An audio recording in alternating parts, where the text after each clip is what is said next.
नमस्कार दोस्तों, स्वागत है आपका इस यूट्यूब चैनल पे। तो जैसा कि आप जानते हैं कि इस सेशन में कंप्लीट लूसेंट जीके कवर करते हैं, जिसमें इतिहास के आधुनिक भारत का ये पार्ट 9 है।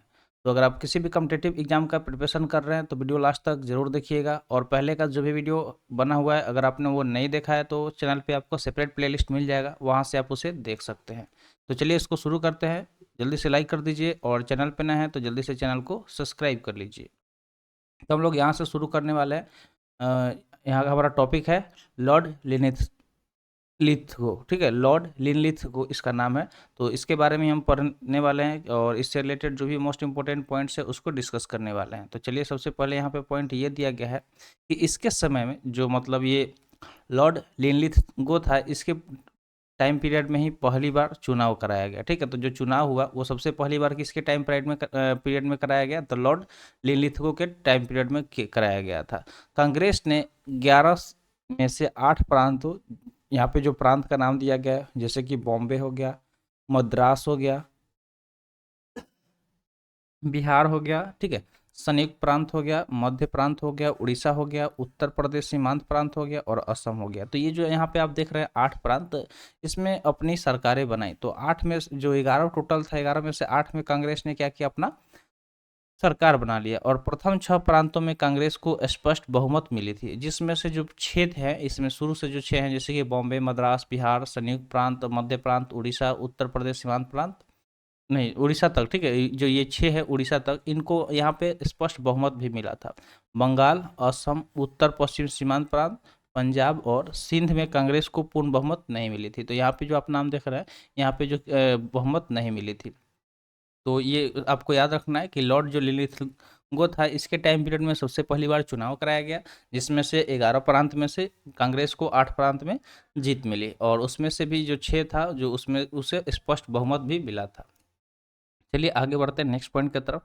नेक्स्ट पॉइंट की बात करें तो नेक्स्ट पॉइंट यहाँ पे दिया गया है कि 1 सितंबर 1939 ईस्वी को द्वितीय विश्व युद्ध प्रारंभ हुआ। तो जो सेकेंड वर्ल्ड वॉर था वो कब शुरू हुआ था? 1 सितंबर 1939 ईस्वी को। ब्रिटिश सरकार ने बिना भारतीय से पूछे भारत को भी युद्ध में झोंक दिया। तो जो ब्रिटिश सरकार था, इसने भारत से पूछा तक नहीं और क्या किया कि जो भी भारतीय थे उनको भी ये युद्ध था उसमें झोंक दिया।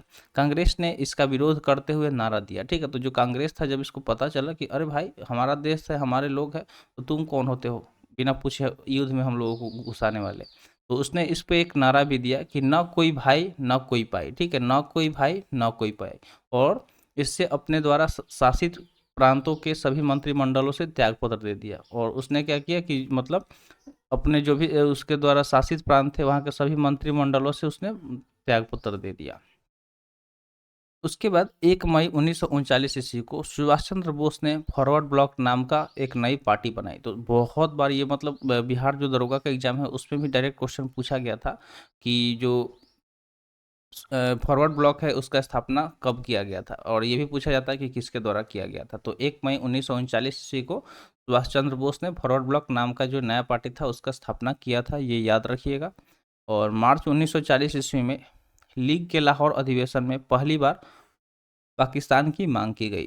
तो जो मार्च 1940 में अधिवेशन हुआ, लाहौर का अधिवेशन, वहीं पे पहली बार पाकिस्तान की मांग की गई थी। ठीक है, इस प्रस्ताव का प्रारूप, जो ये प्रस्ताव है इसका प्रारूप की अगर हम बात करें तो सिकंदर हयात खान ने बनाया था और फजलुल हक ने प्रस्तुत किया था। तो जो बनाया था वो था सिकंदर हयात खान और जिसने प्रस्तुत किया था, पेश किया था, वो थे फजलुल हक। खलीक कुजमा, ठीक है, और जो खलीक कुजमा था उसने इसका समर्थन किया था। तो तीनों नाम याद रखिएगा कि बनाया किसने था। ठीक है, तो बनाया था सिकंदर हयात खान ने और प्रस्तुत किसने किया था? तो फजलुल हक ने किया था। और उसका समर्थन किसने किया था? तो खलीक कुजमा ने इसका समर्थन किया था। 8 अगस्त 1940 ईस्वी को अगस्त प्रस्ताव अंग्रेजों के द्वारा लाया गया। उसके बाद क्या किया गया? अगस्त ऑफर। ठीक है, अगस्त ऑफर का आपने नाम सुना होगा, अगस्त प्रस्ताव। तो कब लाया गया था? 8 अगस्त 1940 को लाया गया था। किसके द्वारा? अंग्रेजों के द्वारा। ठीक है, मार्च 1942 ईस्वी में क्रिप्स मिशन भारत आया। उसके बाद क्या हुआ कि 2 साल बाद मार्च 1942 आया, उस टाइम कौन आया? क्रिप्स मिशन भारत आया। कांग्रेस और मुस्लिम लीग दोनों ने क्रिप्स प्रस्तावों को अस्वीकार कर दिया। तो ये जो मतलब मुस्लिम लीग था और कांग्रेस, ये दोनों आपस में लड़ रहे थे। ठीक है, तो जो क्रिप्स मिशन आया उस तो दोनों ने मिलकर क्या किया? उसे एक्सेप्ट नहीं किया, अस्वीकार कर दिया, डिनाई कर दिया। पंडित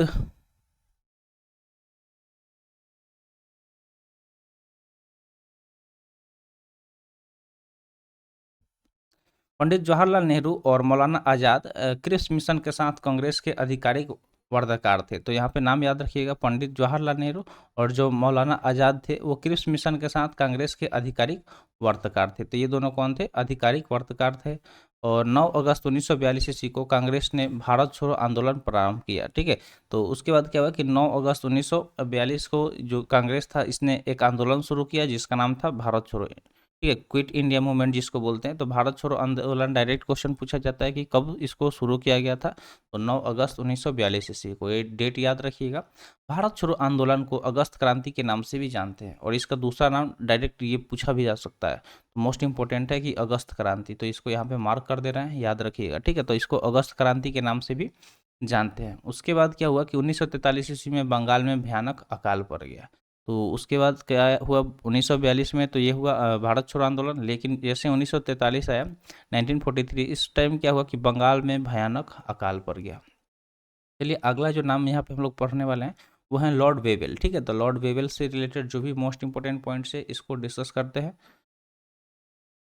तो यहाँ पे जो नाम दिया गया लॉर्ड वेवेल, इनका टाइम पीरियड था 1944 से 1947 ईस्वी। तो जो वाइसराय थे वेवेल, ठीक है, ये वाइसराय है जो जिनका भी हम लोग इधर नाम पढ़ रहे हैं, ये वाइसराय थे। उसके पहले गवर्नर जनरल थे। तो वाइसराय वेवेल ने क्या किया कि 25 जून 1945 ईस्वी को शिमला में एक सेशन बुलाया। तो इसने क्या किया कि शिमला में एक सेशन बुलाया, ठीक है, एक सम्मेलन बुलाया, सेशन बुलाया। इस सम्मेलन में क्या हुआ कि कांग्रेस प्रतिनिधि मंडल का नेतृत्व जो था वो अब अब्दुल कलाम आज़ाद ने किया। तो जो अब्दुल कलाम आज़ाद थे उन्होंने क्या किया कि जो कांग्रेस प्रतिनिधि मंडल था उसका नेतृत्व इन्होंने किया। गांधी जी ने सम्मेलन में भाग नहीं लिया। और जो महात्मा गांधी थे उन्होंने क्या किया कि ये जो सम्मेलन था उसमें उन्होंने भाग नहीं लिया। ठीक है, वो पार्टिसिपेट नहीं किए। यद्यपि वे शिमला में उपस्थित रहे, लेकिन वो शिमला में थे, लेकिन ये जो सम्मेलन हुआ वहाँ पे नहीं गए। सम्मेलन के दौरान मुस्लिम लीग द्वारा यह शर्त रखी गई। ठीक है, तो जो मुस्लिम लीग थी उसने इस सम्मेलन में क्या किया कि एक शर्त रखा कि वायसराय की कार्यकारिणी परिषद में नियुक्त होने वाले सभी मुस्लिम सदस्यों को चयन वह स्वयं करेगी। तो ये जो मुस्लिम लीग थी इसने क्या बोला कि जो वायसराय है तो उसके जो परिषद है उसमें जो भी लोग कार्य करेंगे जिनको नियुक्त किया जाएगा, तो जो भी मुस्लिम सदस्य नियुक्त होंगे उनका चयन कौन करेगा, तो खुद मुस्लिम लीग करेगा। मुस्लिम लीग का यह अड़ियल रुख 14 जुलाई तक बना रहा और ये जो मतलब था ये लोग इस पे अड़ गए थे। ठीक है, कि ये चीज़ होगा तो होगा, नहीं तो हम लोग मतलब इस पे अड़े रहेंगे। अतः वेवेल 14 जुलाई 1945 ईस्वी को सम्मेलन की विफलता की घोषणा कर दी। उसके बाद वो भी हार मान गया, जो वेवेल था लॉर्ड वेवेल, उसने क्या किया कि बोला कि जो छोड़ो भाई ये सब होने वाला है नहीं, तुम लोग जाओ। ठीक है, तो उसने उसको ख़त्म कर दिया। ये जो सम्मेलन था उसको विफल कर दिया, फेल कर दिया। 1945 में बनी क्लीमेंट एटली की अध्यक्षता वाली लेबर पार्टी की सरकार द्वारा की गई प्रथम कार्यवाही के अंतर्गत भारत में आम चुनाव करवाना था। ठीक है, तो 1945 में बना था जो एटली थे उनकी अध्यक्षता वाली एक लेबर पार्टी।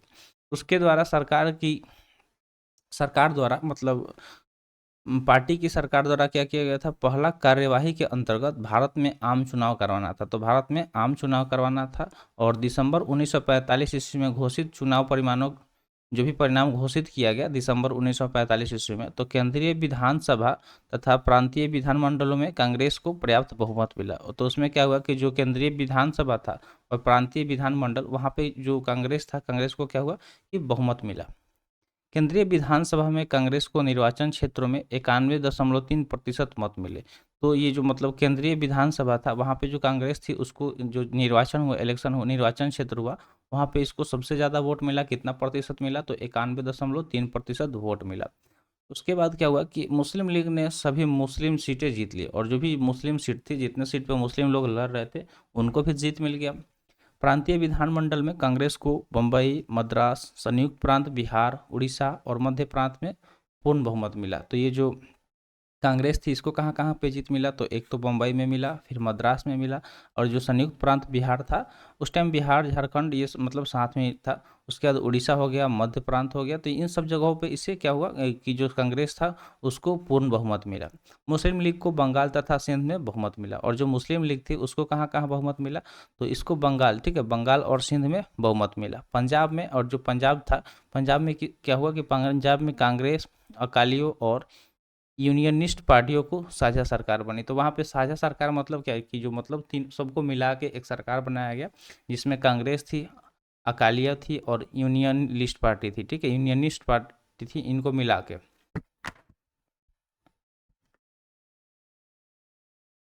तो इनको मिला के यहाँ पे सरकार बनाई गई।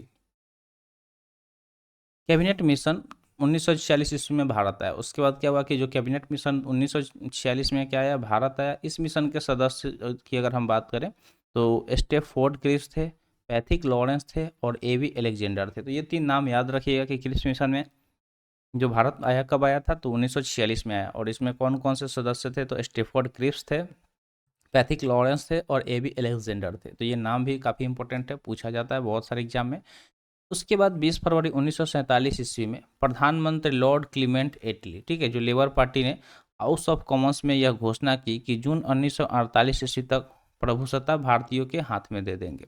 तो जो प्रधानमंत्री लॉर्ड क्लीमेंट एटली थे लेबर पार्टी के, उसने हाउस ऑफ कॉमन में ये मतलब डिक्लेरेशन कर दिया, डिक्लेयर कर दिया कि जो जून 1948 ईस्वी है, उस दिन तक जो जो भी मतलब सब कुछ भारतीयों के हाथ में हम लोग दे देंगे। चलिए आगे बढ़ते हैं। तो आगे अगर हम बात करें थोड़ा सा इसको, हाँ, उसके बाद जो अगला नाम हम लोग देखेंगे तो ये थे लॉर्ड माउंटबेटन। ठीक है, उसके बाद यहाँ इनका कार्यकाल यहीं तक खत्म हो गया। उसके बाद आए लॉर्ड माउंटबेटन। तो लॉर्ड माउंटबेटन की अगर हम बात करें तो लॉर्ड माउंटबेटन का जो था इनका कार्यकाल मार्च 1947 से जून 1948 ईस्वी तक इनका कार्यकाल था। सत्ता हस्तांतरण के लिए 24 मार्च 1947 ईस्वी को भारत का गवर्नर जनरल लॉर्ड माउंटबेटन को बनाया गया। तो जो सत्ता हस्तांतरण था उसके लिए क्या किया गया कि जो लॉर्ड माउंटबेटन थे इनको भारत का गवर्नर जनरल बनाया गया। और 3 जून 1947 ईस्वी को माउंटबेटन योजना घोषित किया गया। तो जो माउंटबेटन प्लान था वो कब घोषित किया गया, 3 जून 1947 ईस्वी को माउंटबेटन योजना घोषित किया गया। इसमें भारत विभाजन शामिल था और ये जो घोषणा था इसमें भारत का विभाजन भी शामिल था।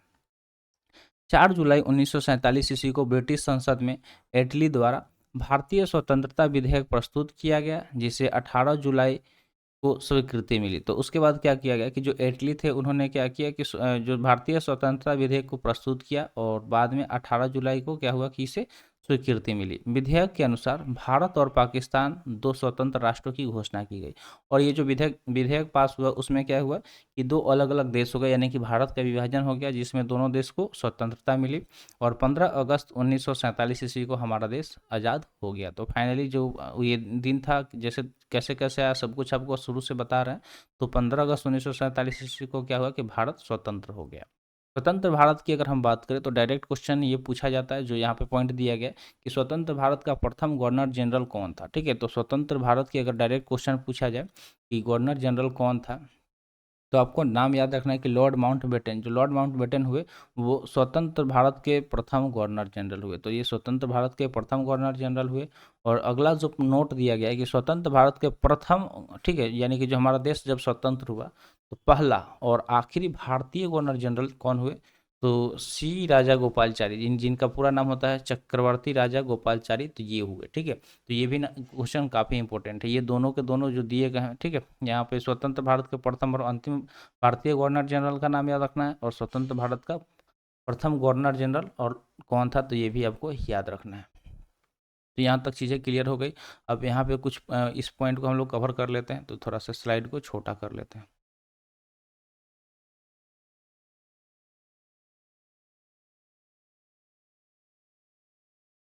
तो चलिए स्लाइड को एडजस्ट कर लिए हैं। अब इसको देखते हैं। यहाँ पे हम लोग देखने वाले हैं जो टॉपिक है कि अंग्रेजी शासन के विरुद्ध जो महत्वपूर्ण विद्रोह हुआ, तो उस सब चीज़ के बारे में हम लोग डिस्कस करने वाले हैं। तो चलिए देखते हैं इसको। तो दिया गया यहाँ पे टॉपिक है अंग्रेजी शासन के विरुद्ध महत्वपूर्ण जो विद्रोह हुआ, तो उसको यहाँ पे सीक्वेंस वाइज दिया गया है। उसको देखते चलेंगे कि कौन सा आंदोलन हुआ, यानी कि कौन सा विद्रोह हुआ।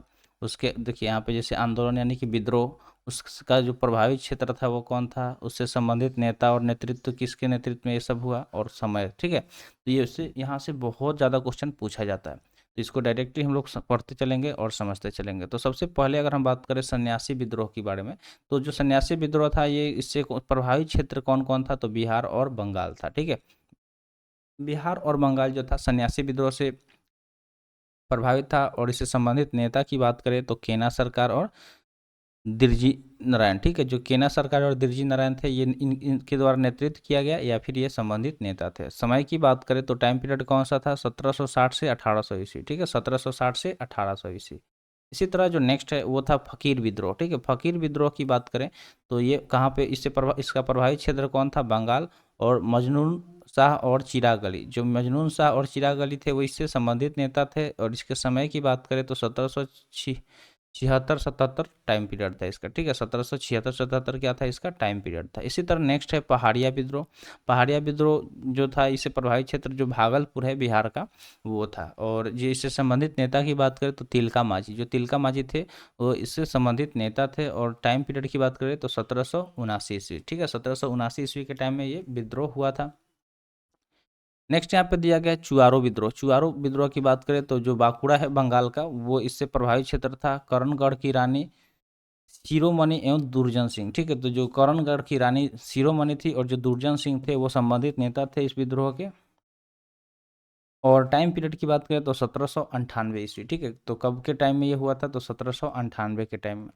उसके बाद आया चेरा विद्रोह। चेरा विद्रोह की बात करें तो जो झारखंड में पलामू है, ठीक है, तो पलामू इससे इसका प्रभावित क्षेत्र था। और जो भूषण सिंह था वो कौन थे, तो संबंधित नेता थे। और इस टाइम पीरियड की बात करें तो 1800 ईस्वी इसका टाइम पीरियड था।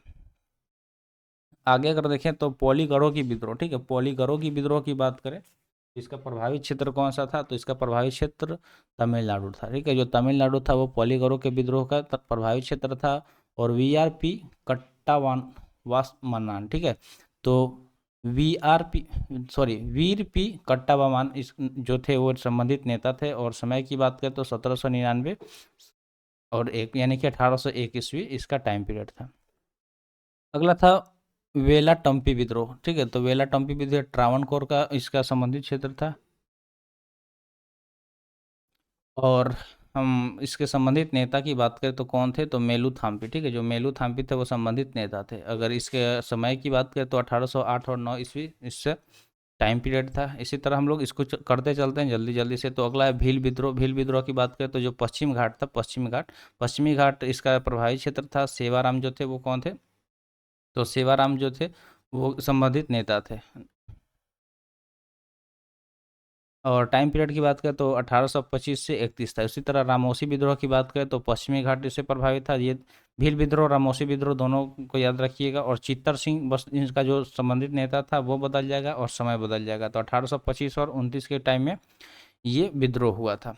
चलिए फिर आगे बढ़ते हैं। अगले के स्लाइड में भी सेम चीज़ दिया गया है, तो ये थोड़ा सा लंबा चौड़ा दिया गया है, इसको देखेंगे समझेंगे फिर हम लोग आगे बढ़ेंगे। तो इसको यहाँ पे यहाँ तक है, इसको देख लेते हैं, ठीक है, तो यहाँ तक तो हमने देख लिया।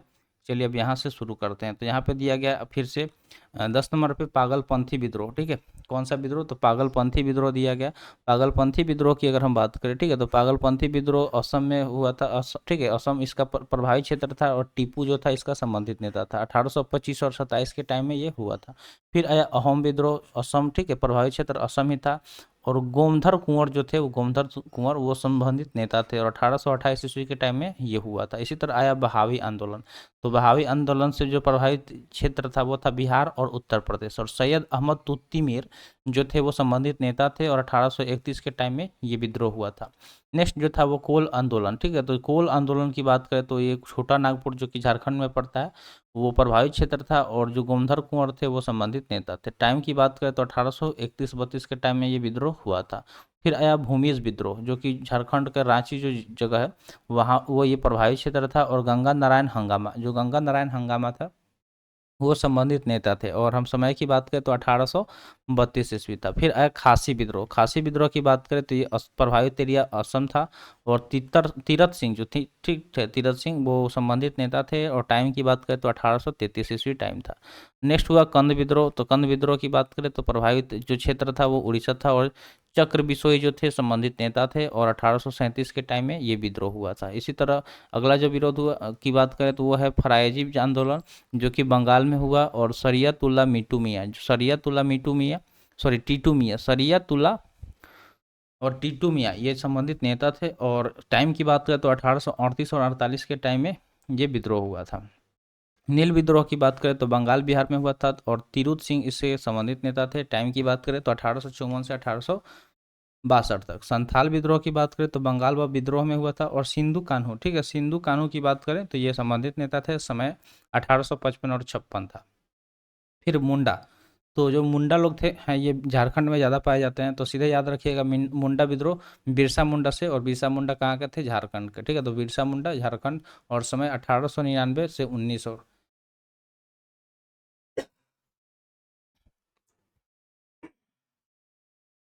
आगे यहाँ पे दिया गया पाइक विद्रोह। पाइक विद्रोह की बात करें तो ये उड़ीसा में हुआ था, ठीक है। इस माने कि प्रभावित क्षेत्र उड़ीसा था, और बक्सी जगबंधु इसके संबंधित नेता थे। और समय की बात करें तो 1817 से 1825। नील आंदोलन की बात करें तो बंगाल और दिगंबर जो थे ये संबंधित नेता थे, और 1859-60 के टाइम में ये विद्रोह हुआ था। आगे बढ़ते हैं, दिया गया कि पावना विद्रोह। पावना विद्रोह की बात करें तो जो बंगाल का पावना है, ठीक है, बंगाल का पावना वो इससे संबंधित क्षेत्र था, प्रभावित एरिया था। और ईशान चंद्र राय एवं शंभूपाल, जो ईशान चंद्र राय और शंभूपाल थे वो कौन थे, तो ये संबंधित नेता थे। और समय की बात करें तो 1873 और 76 के टाइम में। उसके बाद आया दक्कन विद्रोह, जो कि महाराष्ट्र को प्रभावित किया, और उसके भी नेता जो थे ईशान चंद्र राय और शंभूपाल थे। और समय भी की बात करें तो 1874-75 था। फिर जो अगला है मोपला विद्रोह, ठीक है। मोपला विद्रोह की बात करें तो मोपला विद्रोह मालाबार केरल को प्रभावित किया, और अली मुस्लियार, जो अली मुस्लियार थे वो इसके संबंधित नेता थे। समय की बात करें तो 1920 और 22 था, ठीक है, 1920 और 22 था। चलिए इसको थोड़ा सा और ऊपर कर लेते हैं, 5 ठो और बचा हुआ है, इसको देख लेते हैं जल्दी जल्दी से। तो अगला जो था वो कुक्का आंदोलन। कुक्का याद रखिएगा, पंजाब का, ठीक है। कुक्का पंजाब को प्रभावित किया। और जो भगत जवाहर मल थे वो कौन थे, इससे संबंधित नेता थे। रंपाओ विद्रोह की बात करें तो ये आंध्र प्रदेश को प्रभावित किया, और सीताराम राजू इसके संबंधित नेता थे। समय की बात करें तो 1879 से 1922 ईस्वी तक ये चला। ताना भगत आंदोलन की बात करें, ताना भगत आंदोलन की बात करें तो इन्होंने ये बिहार को प्रभावित एरिया था, और जतरा भगत जो थे संबंधित नेता थे। समय की बात करें तो 1914 ईस्वी। उसके बाद तेनभागा आंदोलन, जो कि बंगाल को प्रभावित किया, और संबंधित नेता कंपाराम सिंह एवं भवन सिंह थे। समय 1946 था। और तेलंगाना आंदोलन की बात करें तो इसने आंध्र प्रदेश को प्रभावित किया था। और समय की बात करें तो 1946 ईस्वी। तो यहाँ तक जो भी चीज़ें बताई गई उम्मीद करते हैं आपको समझ में आ गया होगा। तो यहाँ पे चलिए कुछ पॉइंट दिया गया, पॉइंट को हम लोग डिस्कस कर लेते हैं। तो पॉइंट ये दिया गया कि तिलका मांझी ने भागलपुर के प्रथम कलेक्टर अगस्त क्ले क्लेवलैंड को 1784 ईस्वी में तीर एवं धनुष से जख्मी कर दिया था। तो जो तिलका मांझी थे, ठीक है, जो तिलका मांझी थे उन्होंने क्या किया था कि भागलपुर के जो पहला कलेक्टर जिसका नाम था अगस्त क्लेवलैंड, ठीक है, अगस्त क्लेवलैंड, उसको उन्होंने क्या किया कि 1784 ईस्वी में तीर एवं धनुष से जख्मी कर दिया था, जिससे उसकी मृत्यु हो गई। तो इसके बाद क्या हुआ कि उसकी मृत्यु हो गई। इसी कारण जो तिलका मांझी थे उनको गिरफ्तार करके 1785 ईस्वी में भागलपुर के बीच चौराहे पर बरगद के पेड़ से लटका कर फांसी दे दिया गया। तो इन्होंने क्या किया कि तीर और धनुष से जो भागलपुर के प्रथम कलेक्टर जिसका नाम था अगस्टस, ठीक है, अगस्टस क्लेवलैंड, उसको इन्होंने मार दिया, ठीक है, मारे, वो बेहोश हो गया बेचारा। उसके बाद उसकी मृत्यु हो गई, और जिस वजह से इनको पकड़ के फांसी की सजा दे दी गई, ठीक है। और वो भी बीच चौराहे पे, पूरे बीच चौराहे पे सबके सामने ऐसा किया गया।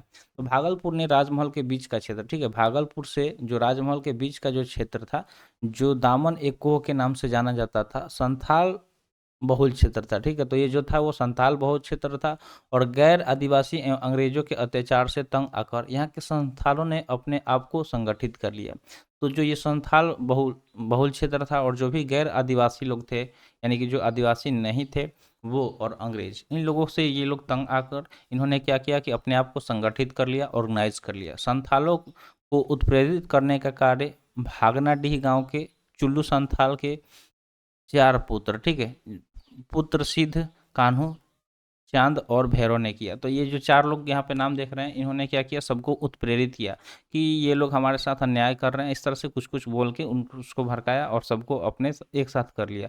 और सिद्धू ने अपने आप को ठाकुर का अवतार घोषित किया। तो ये जो सिद्धू था, ठीक है, तो सिद्धू ने क्या किया कि अपने आप को किसका अवतार घोषित किया, तो अपने आप को ठाकुर का अवतार घोषित किया। और जुलाई 1855 में संथाल विद्रोह प्रारंभ हुआ। उसके बाद क्या हुआ कि जुलाई 1855 आया, उस टाइम में क्या हुआ कि संथाल विद्रोह प्रारंभ हुआ। सशस्त्र विद्रोह के जो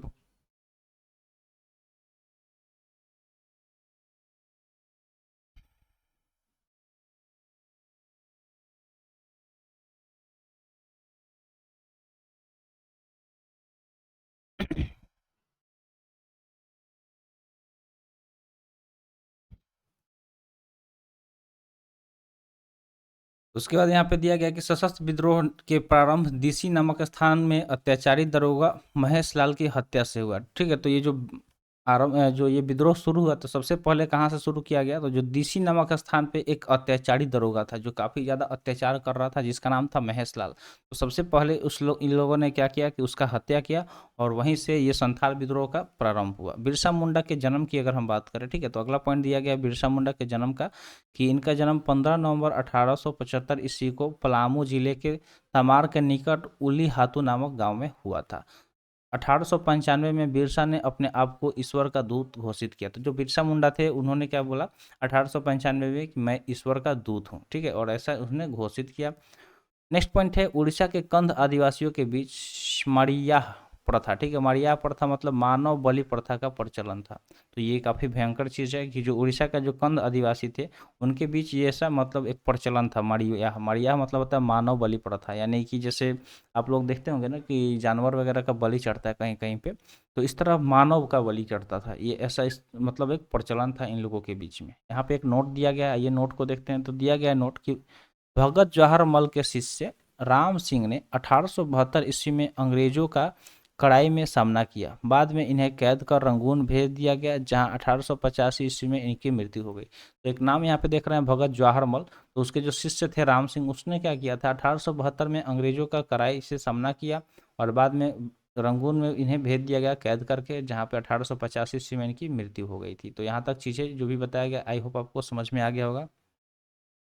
तो आगे जो हम लोग पॉइंट कवर करेंगे वो पढ़ेंगे 1857 की महान क्रांति। ठीक है, तो जो 1857 की महान क्रांति हुई इसके बारे में जो हम लोग पढ़ेंगे वो नेक्स्ट सेशन में पढ़ने वाले हैं। तो आज के लिए इतना ही रहने देते हैं, मिलते हैं फिर अगले सेशन में। तो उसमें हर चीज़ एकदम डिटेल से पढ़ेंगे, और इसके बाद आप क्या करिएगा कि एक मूवी आपको सजेस्ट कर दे रहे हैं तो आप मूवी देख ही लीजिएगा। ठीक है, मूवी का नाम है मंगल पांडे, उसको देखिएगा, उसके बाद इसको हम लोग पढ़ेंगे, आपको सब चीज़ एकदम से समझ में आ जाएगा। तो आज के लिए इतना ही, मिलते हैं फिर अगले वीडियो में। थैंक्स फॉर वॉचिंग, जय हिंद।